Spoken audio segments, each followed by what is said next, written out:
Hello friends, இன்றைக்கி ஒரு easy chicken கறி ரெசிபி பார்க்கலாம்.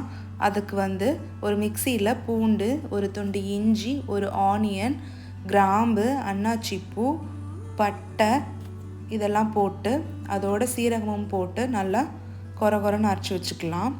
இப்போ நான் கடாயில் கோகனட் ஆயில் போட போகிறேன்.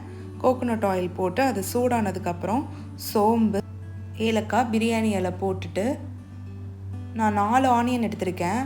அதை கட் பண்ணிவிட்டு நல்லா வதக்கிக்கலாம். உங்களுக்கு தேவையான அளவு சால்ட் போட்டு நல்லா வதக்குங்க. லைட்டாக வதங்கி வந்ததுக்கப்புறம் நம்ம அரைச்சி வச்சுருக்கிற அந்த பேஸ்ட் அதில் போட்டுடலாம். கொரன்னு அரைச்சி வச்சிங்கன்னா உங்களுக்கு கிரேவி எக்ஸ்ட்ரா கிடைக்கும்.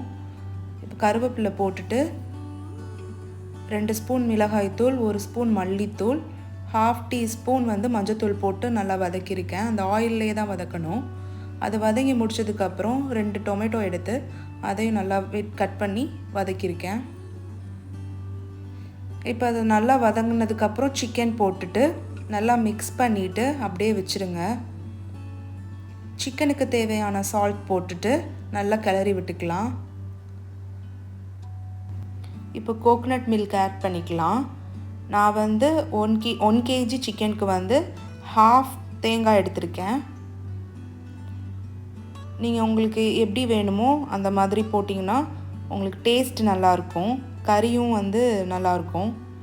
இது நீங்கள் சப்பாத்தி, பரோட்டா, அப்புறம் ரைஸ் எல்லாத்துக்கூடையும் வச்சு சாப்பிட்லாம். ரொம்ப டேஸ்ட்டாக இருக்கும். அப்பப்போ மூடி போட்டு கிளறி விடுங்க. சிக்கன் லெக் பீஸ் நான் போட்டிருக்கிறதுனால கொஞ்சம் எக்ஸ்ட்ரா வேக விடுறேன். இப்போது கொத்தமல்லி கட் பண்ணி போட்டுட்டு குழம்பு ஆஃப் பண்ணிடலாம். நீங்களும் ட்ரை பண்ணி பார்த்துட்டு எப்படி இருக்குன்னு கமெண்ட்ஸில் சொல்லுங்கள். பாய்.